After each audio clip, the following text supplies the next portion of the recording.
melalui firman-Mu. Haleluya. Berbicaralah kepada kami, kami siap mendengarkan firman-Mu. Amin. Shalom. Puji Tuhan. Minta maaf Gembala kurang fit 100% karena berapa hari batuk ya, sudah 2 hari terakhir pilek ya, jadi ada sedikit terganggu, tapi puji Tuhan tidak mengurangi sukacita. Masih ada kesempatan untuk kita ada dan berkumpul bersama. Terima kasih untuk setiap kita yang boleh datang mengambil bagian di dalam rumah Tuhan. Mari persiapkan firman Tuhan di dalam Markus pasalnya yang ke-11. Mari kita lihat bersama Injil Markus pasal yang ke-11 ayatnya yang ke-15 hingga ayat yang ke-19. Kita akan belajar bersama apa yang firman Tuhan katakan agar hidup kita memuliakan Dia. Sudah temukan amin? Mari kita baca bersama. Saya baca ayat yang ganjil, ayat 15, dan sekalian kita akan baca ayat yang genap, ayat 16 hingga ayat 19. Kita baca bersama-sama. Lembaga Kitab Indonesia memberikan topik Yesus menyucikan bait Allah. Firman Tuhan berkata demikian. Lalu tibalah Yesus dan murid-muridnya di Yerusalem. Sesudah Yesus masuk ke bait Allah, mulailah ia mengusir orang-orang yang berjual beli di halaman bait Allah. Meja-meja penukar uang dan bangku-bangku pedagang merpati dibalikannya.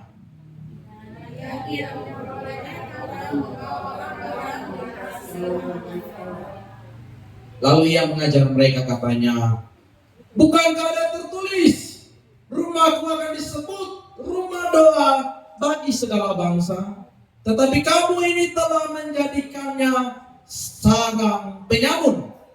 Imam-imam kepala dan mengakukan peristiwa itu, dan mereka berusaha untuk membinasakan dia, sebab mereka takut kepadanya, melihat seluruh orang banyak takjub akan perbuatannya. Kita baca bersama 2-3. Menjelang malam mereka keluar lagi dari kota. Puji Tuhan Bapak Ibu yang saya kasih dalam Yesus Kristus, melalui teks firman Tuhan di dalam Markus pasal 11. Kalau kita baca di bagian pertama, waktu Yesus masuk ke kota Yerusalem, firman Tuhan katakan, ia disambut dengan meriah. Nyanyian Hosana terjadi di mana-mana. Ayat 9 di dalam Markus pasal 11. Hosana, diberkatilah dia yang datang dalam nama Tuhan. Mereka menyambut Yesus bagaikan menyambut seorang raja atau pahlawan yang baru pulang dari peperangan sebagai seorang pemenang. Yesus disambut dengan meriah. Yesus disambut dengan penuh sukacita. Tapi Bapak Ibu, saudara-saudari yang saya kasih, kalau kita cermati kitab Markus dengan baik, rupanya pasca penyambutan yang terjadi ketika Yesus masuk di kota Yerusalem, segala sambutan dan kemeriahan yang orang-orang lakukan, umat Yahudi lakukan hari itu, hanyalah formalitas belaka.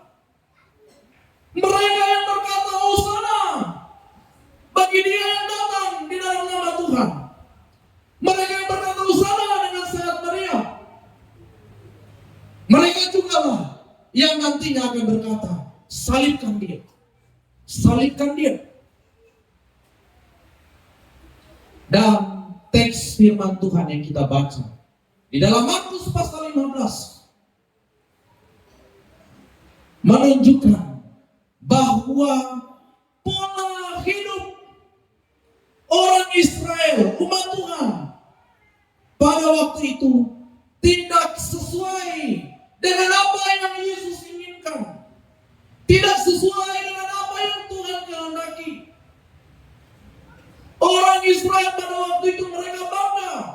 sebagai umat Allah. Tetapi sayang, hidup mereka sangat mengecewakan dan jauh daripada apa yang Tuhan harapkan. Maka tepatlah Yesus mengutip di dalam Yesaya 29 ayat 13. Bangsa ini memuliakan aku dengan bibirnya, padahal hatinya menjauh daripada. Bangsa Israel pada waktu itu didapati hidup mereka tidak lagi memuliakan Tuhan. Bapak Ibu yang saya kasihi dalam Yesus Kristus, melalui peristiwa yang dilaporkan oleh kitab Markus, dalam nats ini yang sudah kita baca, kita akan belajar bersama bagaimana agar hidup kita itu mempermuliakan Tuhan. Firman Tuhan mencatat bahwa pada waktu Yesus masuk dan menginjakkan kakinya di Yerusalem, setelah itu ia masuk ke bait Allah sebagai orang Yahudi. Yesus ini orang Yahudi. Bapak Ibu yang saya kasihi, dia memelihara tradisi Yahudi. Dia datang ke bait Allah menghargai juga akan Bapanya yang di sorga. Dan secara manusia, pasti Yesus membayangkan bahwa di dalam bait Allah itu akan ada peribadatan. Di dalam bait Allah juga akan terdengar sorak-sorai, nyanyian untuk Tuhan. Di dalam bait Allah, dia akan bersama-sama dengan para pemimpin-pemimpin Yahudi dalam perhimpunan yang baik serta akrab dan tertib serta teratur. Karena itu, Alkitab catatkan di dalam perjalanan kehidupan umat Israel ketika Tuhan memerintahkan untuk membuat tabernakel dan kemudian ada bait Allah. Namun sayang, waktu Yesus masuk ke dalam bait Allah, apa yang diharapkan tidak terwujud. Di halaman bait Allah, bukan Yesus mendengarkan nyanyian serta hikmat-hikmat serta syair-syair mazmur seperti yang biasa dan tradisi orang Yahudi lakukan pada waktu itu. Yang dia temukan adalah pasar, tempat jual beli dan bangku-bangku penukar uang di halaman bait Allah. Bapak Ibu yang saya kasihi, orang Yahudi juga menghargai orang bukan Yahudi untuk datang menyembah Tuhannya. Dan bait Allah itu ada halamannya, ada pelatarannya. Tempat-tempat yang digunakan oleh penukar-penukar uang, penjual-penjual merpati, itu sebenarnya tempat untuk orang non-Yahudi atau orang bukan Yahudi agar mempunyai kesempatan juga untuk datang kepada Tuhan yang disembah oleh bangsa Israel. Tapi Yesus dapati tidak demikian. Lagu-lagu yang merdu dan penyembahan yang seharusnya terjadi diubah dan berubah menjadi suara kambing domba.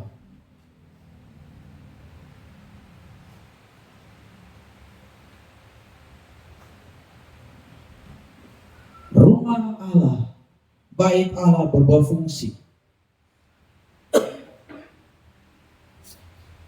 dari tempat untuk memuji, tempat untuk berdoa, rumah untuk penyembahan, tempat untuk adanya saling menghargai, berubah menjadi sarang penyamung, rumah perampok, dan tempat untuk mencari keuntungan dengan adanya jual beli. Ini sangat mengecewakan Tuhan pada waktu itu. Dan rupanya kehidupan yang didapati oleh Tuhan atas bangsanya tidak mencirikan kehidupan yang beribadah dan memuliakan Tuhan. Bapak Ibu yang saya kasihi, orang Israel pada waktu itu tidak lagi menggunakan bait Allah dengan tepat. Oleh sebab itu hari ini kita belajar hidup yang memuliakan Allah dengan kita menggunakan bait Allah secara tepat. Bapak Ibu yang saya kasih dalam Yesus Kristus, bait Allah ini memiliki 3 makna dalam perjalanan kehidupan orang percaya.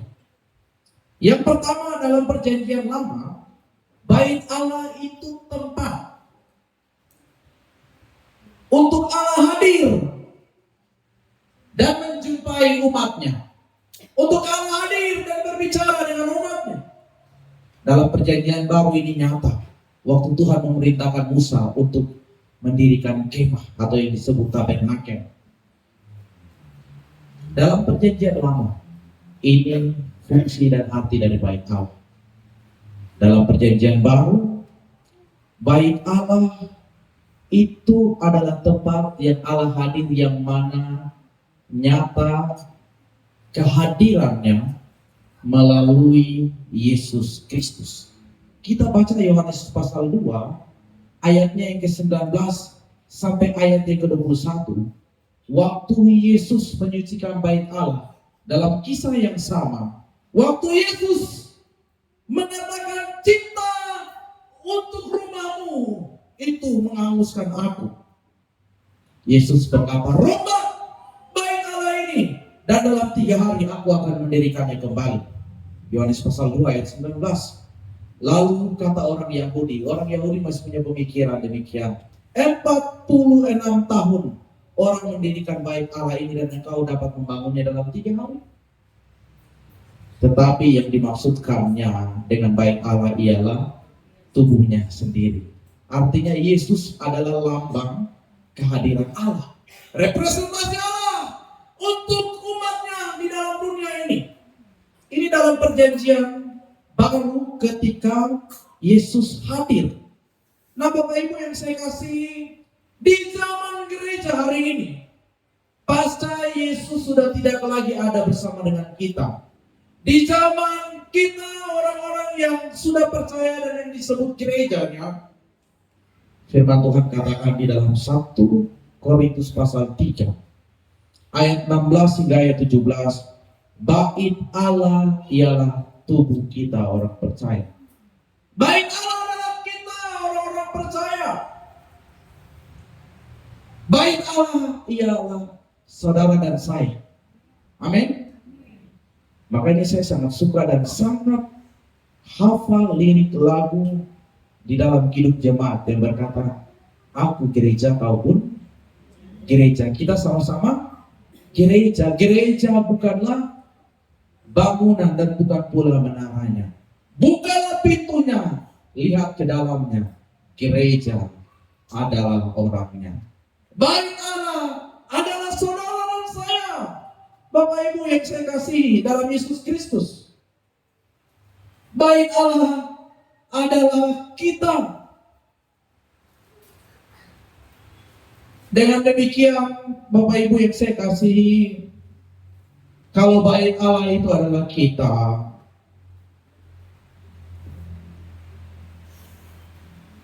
kalau bait Allah adalah kita dan tubuh kita orang percaya,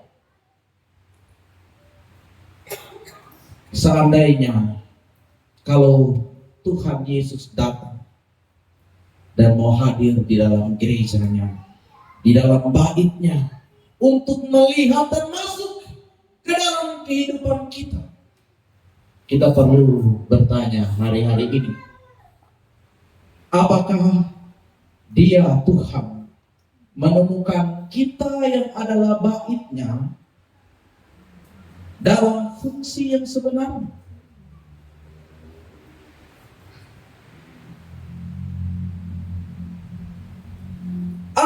tubuh kita yang adalah bait Allah sudah kita gunakan sebagai rumah doa. Karena Yesus katakan rumahku adalah disebut rumah doa. Yang ketiga, apakah tubuh kita sudah kita gunakan sebagai rumah untuk beribadah?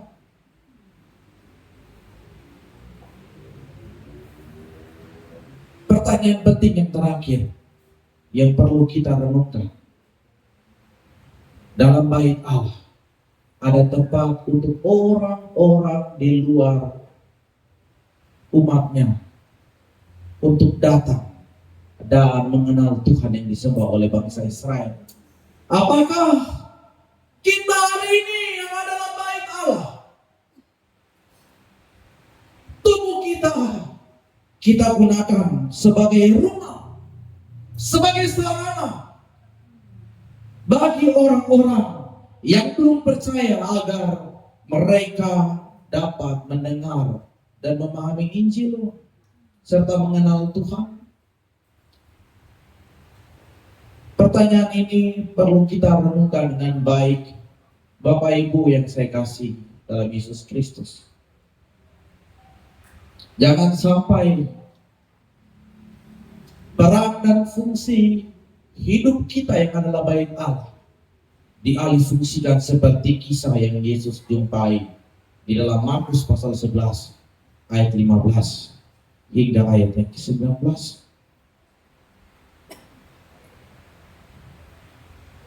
Apakah ketika Tuhan datang justru sebaliknya? Jangan sampai Tuhan menemukan tubuh yang digunakan bukan untuk kemuliaan Tuhan, tapi kita gunakan untuk keuntungan semata. Jangan sampai tubuh yang Tuhan berikan, dalam kitab katakan di dalam 1 Korintus pasal 6 ayat 19, engkau telah dibeli dan harganya telah lunas dibayar. Muliakan Allah dengan tubuhmu. Jangan sampai Tuhan ketika datang, Dia dapati tubuh kita digunakan sebagai alat untuk komersial atau hal-hal yang tidak menyenangkan Tuhan.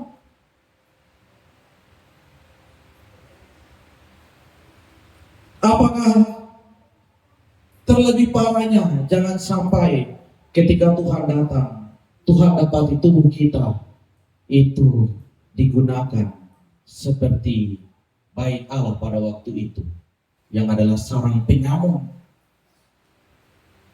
Tubuh kita gunakan untuk hal-hal yang tidak berkenan dan kejahatan semata-mata. Bapak Ibu yang saya kasihi dalam Yesus Kristus,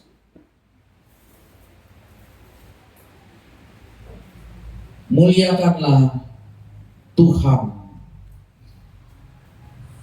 dengan menggunakan tubuhmu yang adalah bait Allah dengan tepat. Gunakanlah tubuhmu sebagai bait Allah dengan benar. 1 Korintus pasal 6 ayat 19 dijelaskan dan ditegaskan bahwa tubuhmu adalah bait Roh Kudus. Waktu saudara dan saya percaya, Efesus pasal 1 ayat 13 katakan Roh Kudus itu sudah dimeteraikan hingga menjelang hari penyelamatan.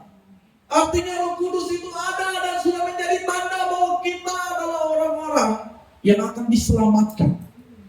Dalam firman Tuhan ini jelas, kita punya tubuh ini adalah baitnya Allah, tempat ruhnya Allah, Roh Kudus berdiam. Yang kamu peroleh, yang saudara dan saya peroleh dengan cuma-cuma dari Allah. Dan kita bukan milik kita lagi sendiri. Atau ada di sini yang bisa beli kakinya di toko, buat sama seperti persis yang Tuhan berikan. Hidup kita ajaib, amin. Kehadiran kita dahsyat. Dan kalau kita melihat hidup kita secara utuh, seharusnya kita bersyukur. Seharusnya kita melakukan segala hal yang Tuhan percayakan untuk memuliakan Dia. Seharusnya kita gunakan tubuh kita dengan benar untuk dijadikan sebagai bait Allah yang sesungguhnya. Dan tepatlah seperti yang Paulus katakan, hidupku bukannya aku lagi, melainkan Kristus yang ada hidup di dalamku. Bapak Ibu yang saya kasihi dalam Yesus Kristus, mari miliki cara hidup yang memuliakan Tuhan. Miliki pola hidup yang Tuhan inginkan dengan menggunakan tubuh ini, dengan menggunakan hidup ini dengan tepat, yakni menggunakannya sebagai bait Allah dalam hakikat yang sesungguhnya. Bait Allah dengan fungsi dan tujuan yang Tuhan inginkan. Dan biarlah hidupmu dan hidupku ketika Tuhan datang, Tuhan bersuka cita. Waktu Tuhan datang, Tuhan berkata, mari kau hai anakku, kepada aku berkenan. Mari kau hai anakku, turutlah dalam kebahagiaan Tuhan. Jangan sampai ketika Tuhan datang, justru tubuh kita yang seharusnya adalah bait Allah didapati dalam fungsi yang tidak tepat dan yang tidak Tuhan inginkan. Biarlah firman Tuhan yang singkat hari ini mengajar kita agar kita menggunakan hidup yang masih Tuhan percayakan dengan penuh kebijaksanaan. Gunakan apa yang Tuhan percayakan dengan penuh tanggung jawab, bukan untuk sesama, tapi penuh tanggung jawab di hadapan Tuhan. Karena masing-masing kita akan mempertanggungjawabkan apa yang kita buat ketika tiba masa pengadilan Tuhan dinyatakan, seperti yang firman Tuhan katakan dalam 2 Korintus pasal 5 ayat 10. Tuhan memberkati kita dengan firman-Nya. Kuasa Tuhan terus dinyatakan dan di hidup kita biarlah terus Tuhan dapati sebagai bait Allah dalam fungsi dan hakikat yang sebenarnya. Ibu Blegur berdoa mengucap syukur firman Tuhan.